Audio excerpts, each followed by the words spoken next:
இன்றே டவுன்லோட் செய்து உங்கள் ஃபேவரட் ஷோக்களை என்ஜாய் பண்ணுங்க. முதல்ல நீ ஆஸ்திரேலியா போறதுக்கு ரொம்ப ஆர்வமா இருந்த. இப்போ நீ அதை பெருசா கண்டுக்கிற மாதிரி தெரியலையே. என்னாச்சு உனக்கு? அது இல்ல, பாட்டி ஊர்ல கும்பாபிஷேகம் நடக்க போகுதுல்ல,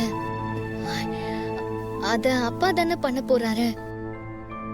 அப்போ தாத்தா பாட்டின்னு எல்லாரும் கூட சந்தோஷமா இருந்துட்டு அப்புறம் ஆஸ்திரேலியா போறத பத்தி யோசிக்கலான்னு விட்டுட்டேன். சரி, நீ நல்லா யோசி. ஜஸ்ட் உனக்கு ஞாபகப்படுத்து. இப்போ எப்படி இருக்க? பரவாயில்ல, வலி கொஞ்சம் கம்மியா இருக்கு.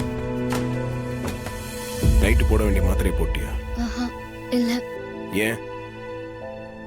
அது ஒரே கசப்பா இருக்கு, அதான். என்ன நீ ஊசி போட்டுக்க சொன்னா பயமா இருக்குன்ற, மாத்திரை சாப்பிட சொன்னா கசப்பா இருக்குன்ற, அப்புறம் எப்படி உடம்பு சரியாகும்?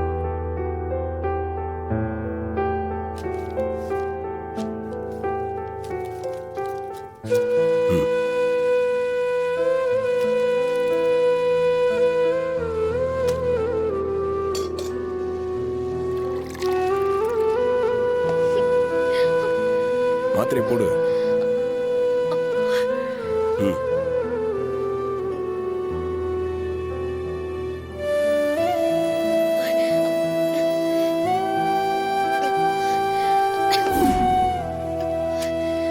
சரி, நீ ரெஸ்ட் எடு. இவன் பாட்டி குடும்பத்துக்காக அம்மா கிட்ட நிறைய பேசுறான். உண்மையிலேயே இவன் பாட்டியோட பேரனா இருப்பானோ?